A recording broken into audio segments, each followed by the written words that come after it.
let's read this on her, and then we can look at what Bobby De Niro had to say. What was his response? In the corner of a rustic Williamsburg cafe, Airyn De Niro tells me about getting locks for the first time.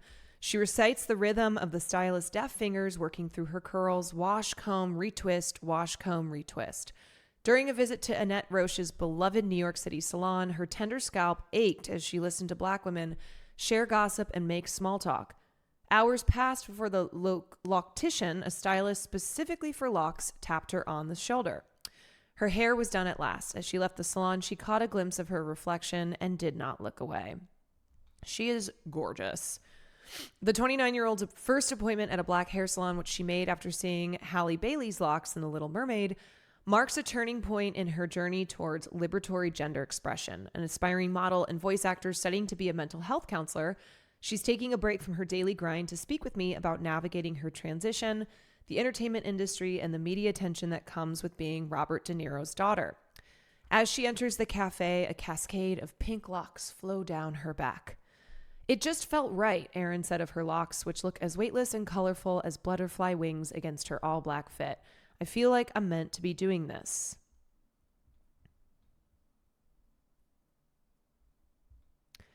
In the weeks following her vacation to the loctician, paparazzi snapped a photo of Airyn visiting her dad at the Greenwich Hotel. The tabloids wasted no time in reporting on her new look with all the grace of a manosphere podcaster. Robert De Niro's Nepo baby son shows off shock transformation with heels and pink hair in rare sighting, the Daily Mail breathlessly reported on March 19th, only 12 days before Trans Day of Visibility. Other outlets quickly followed suit, robbing Airyn of the opportunity to come out to the public on her own terms. Yeah, fuck that shit. Fuck that. Fuck you, Daily Mail. Fuck you, Page Six. Fuck you, all these tabloids who took this moment from her to be able to come out on her own terms. You know, every person who is coming into their identity should be able to do so on their own terms. And then you add in being in the public spotlight because either you're famous or your parents are famous. And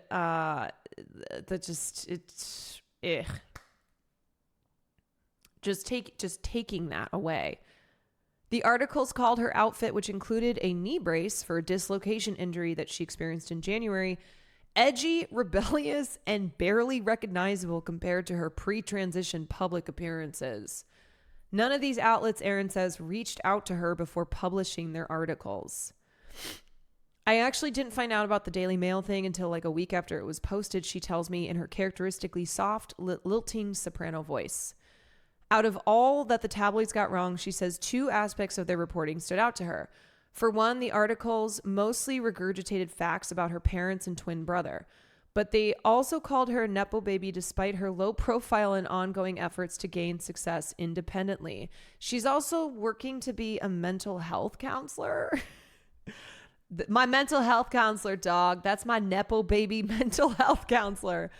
They were attention-grabbing headlines and nothing more, barely mentioning Airyn herself outside of her gender presentation or proximity to fame. Not only did they get information wrong about me, they just sort of reminded me that people don't really know anything about me. So she was born to Robert De Niro and actress Toukie Smith. So this is her mom. She was with De Niro from 1988 to 1996.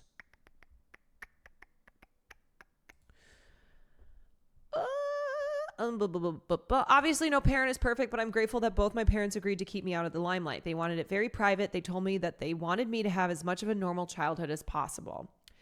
Airyn is grappling with what being more public might mean at a time of executive orders that ban any expression of gender ideology, widespread attacks on trans rights across the U.S., and the terrifying political inroads being made by trans exclusionary radical feminists, or TERFs, in the UK and beyond. The targets on the backs of Black trans women demands a different sort of visibility, one that holds up trans folks not as statistics or one-dimensional icons, but as our ancestors, lovers, and cherished friends who are doing all they can to heal and free themselves. There's a difference between being visible and being seen. I've been visible. I don't think I've been seen yet, says Airyn. So growing up in New York City during the early aughts, she was ridiculed and excluded by her peers for being feminine, bigger bodied, and different in ways she could not yet describe. Being biracial further complicated her search for belonging. Denied the sweet relief of anonymity or acceptance, she felt hyper-visible during her coming of age, despite her parents' acceptance of her queerness. I always grew up a bigger bodied person. Everyone else in the family was relatively thin or fit. I was not. So I sort of stood out like a sore thumb, and there wasn't anybody in my family that could relate to that experience. Even as her family protected her from the public eye, Airyn recounts being taunted by her peers for her size and sitting on the sidelines as classmates coupled up to attend prom. She's still unpacking how these experiences, along with a lack of positive media representation, damaged her self-esteem. Growing up, when people started hitting puberty and started liking each other, I never had that. I never had a boyfriend at a young age, even though looking back, do we really need to be dating in middle school? I was like, wow, these things signify I'm very unwanted. I'm not desirable. I'm not attractive like the other people, the other girls, the other boys. For Airyn, coming out as a gay man in high school only intensified a pre-existing pressure to squeeze into the mold of Eurocentric beauty standards. A single glance at the canon of gay male sex symbols, from the glorification of Aryan masculinity in Tom of Finland's art to the thinness of the models in Troye Sivan's viral music videos, reveal that even queer sexuality is not exempt from racism, anti-fatness, and transphobia. I mean, you look at the gay rights movements of the 60s, and when we talk about Stonewall, when we talk about Marsha P. Blackburn and other drag and trans activists who were on the front lines fighting for LGBTQ rights and liberation, where when white gay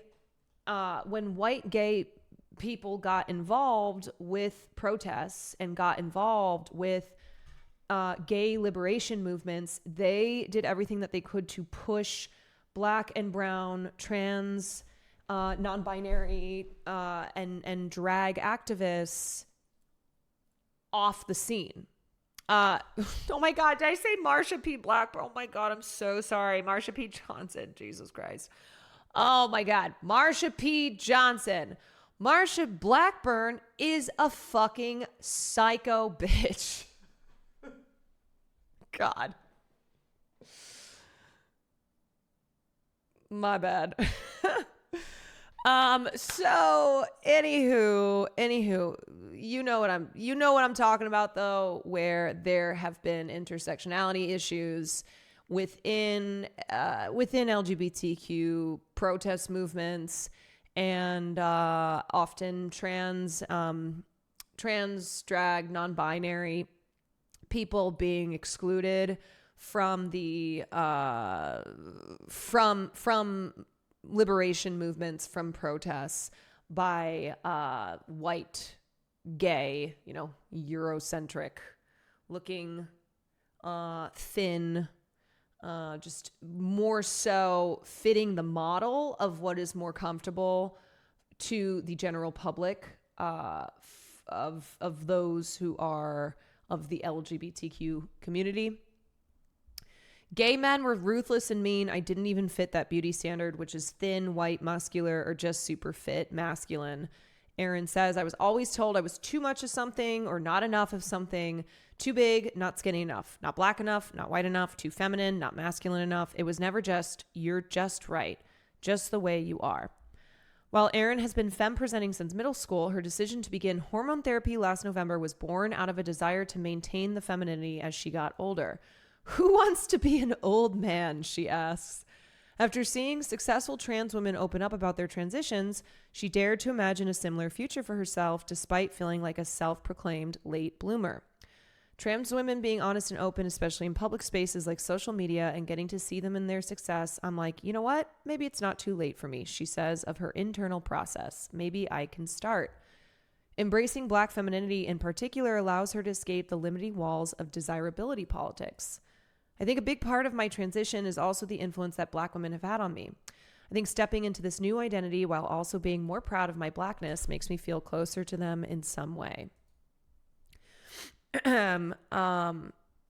Throughout our conversation, she invokes Laverne Cox, Marsha P. Johnson, Kiki Palmer, Kiki, Kat Graham, Jules LeBron, Michaela J. Rodriguez, Naomi Campbell, and Raven Simone, expressing her gratitude to them for offering an alternative to whitewashed ideals of womanhood. We also discussed the Black women who supported Airyn's self-care and beauty regimen. Along with Annette Roche's salon, Airyn receives facial from my very own grandma, Mamie McDonald, a renowned esthetician who offers customized skincare for people of color. Airyn is soaring into what she calls the gender diaspora with a bravery that is at once fierce and soft-spoken. She first learned how to embody this joyful, defiant womanhood from her mother. Described as a cyclone of dizzy charm at the peak of her career, Tookie Smith fundraised for children with AIDS after her brother, the fashion designer Willie Smith, died from complications of the virus. She laughs loudly, wears red religiously, and once opened her own restaurant in Manhattan.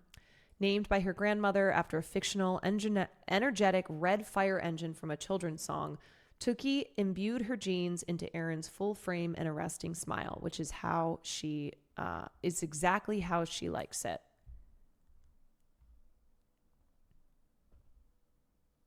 The boundary between private and public femininity often comes up during our conversation. Airyn's exploration of queerness and femininity has been largely solitary.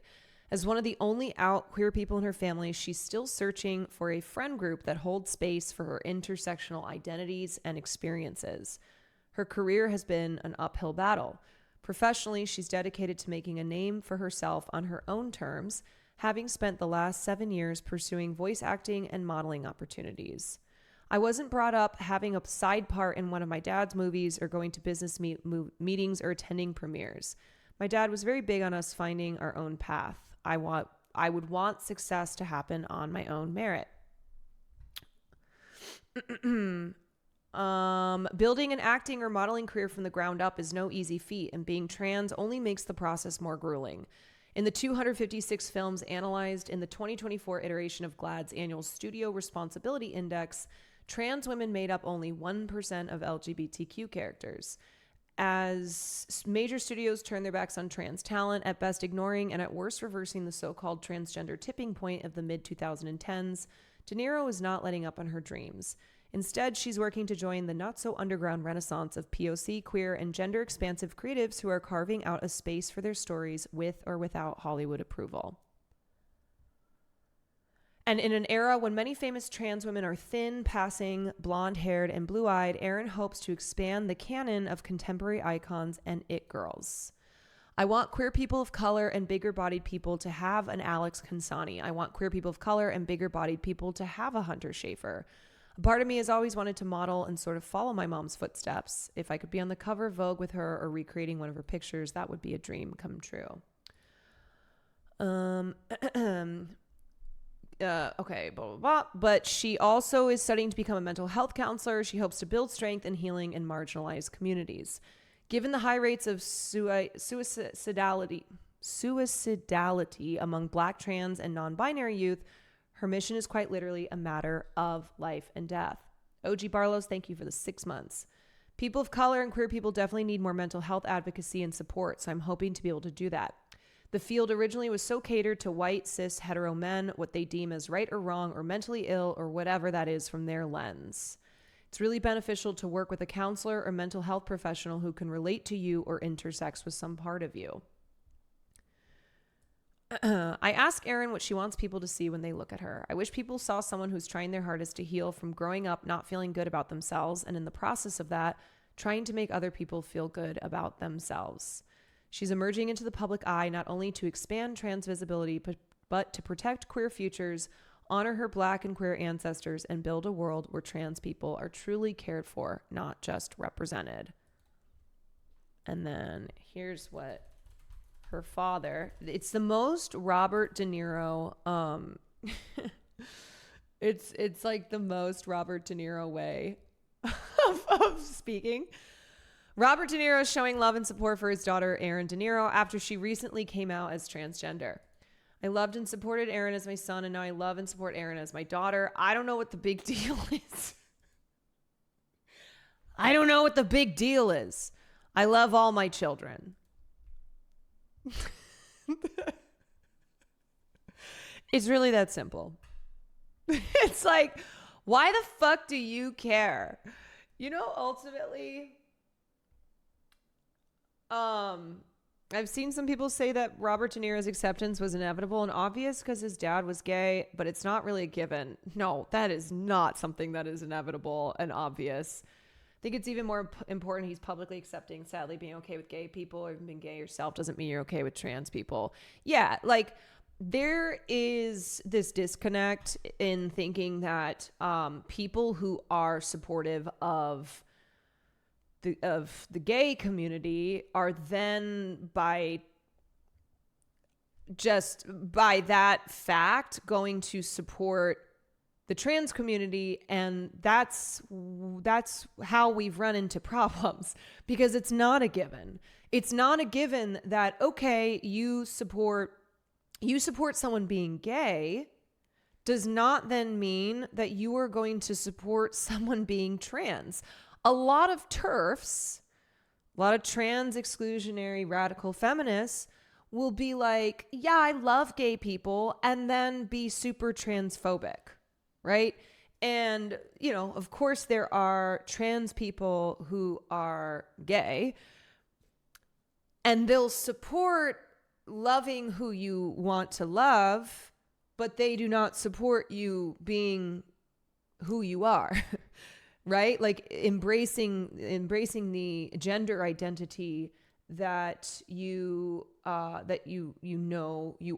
And so that's why, like, somebody coming out in specific support of either their trans child or the trans community is a big deal, because there is this wall between supporting gay people and then supporting trans people, like LGB without the T.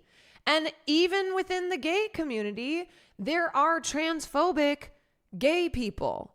There are transphobic gay people themselves. So to think that someone who is heterosexual supports gay people is then going to automatically support trans people, no.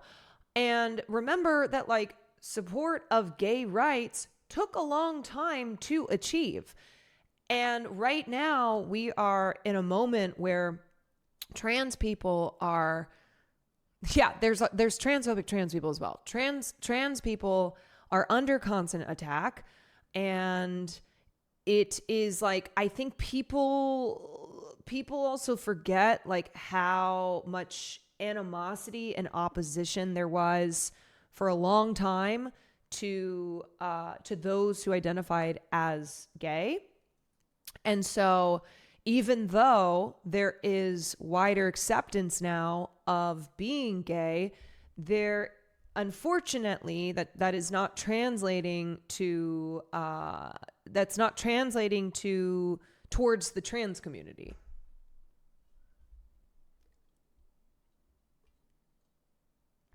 And I don't think people understand how people who hate trans people, if they succeed, then they will.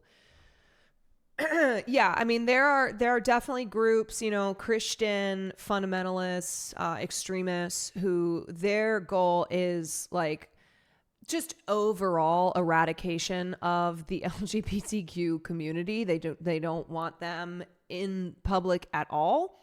They don't want them to exist. And the reason why they are specifically honing in on trans people is because it's a very easy mode of attack, because even for voters who support gay rights, they can be convinced, they can be led down a path of, like, not supporting trans people. Some people think that homophobia and transphobia is gone just because they personally don't see any or don't understand what they're saying is homophobic or transphobic. Yeah, I think that's the other thing too, is, like, people believe that homophobia was totally eradicated, and it's like, no, it never was. Like, homophobia, we might have gotten better as a society towards treating gay people better. And yet this belief that homophobia is totally a thing of the past is not accurate. And certainly transphobia is not a thing of the past.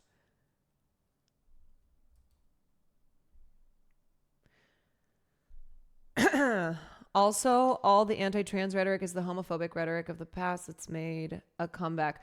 I mean, when we talk about moral panics, when we talk about how the right forever has stirred up various moral panics where they talk about how we need to protect the children, whether it's the satanic panic, whether it is panic around technology, whether it was like the panic of gay people, which is now panic of trans people. Like, it's all coming, it all has the same it comes from the same group in this country. And right now, the panic over trans people, calling them groomers, saying all these really horrible things, it's what the right has latched onto.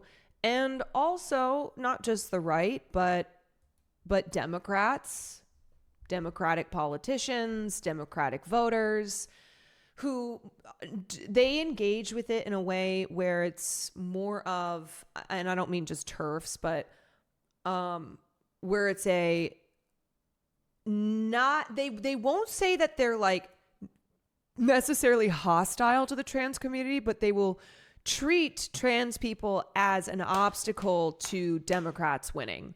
They'll blame trans people for like why the Democrats lost the election in November.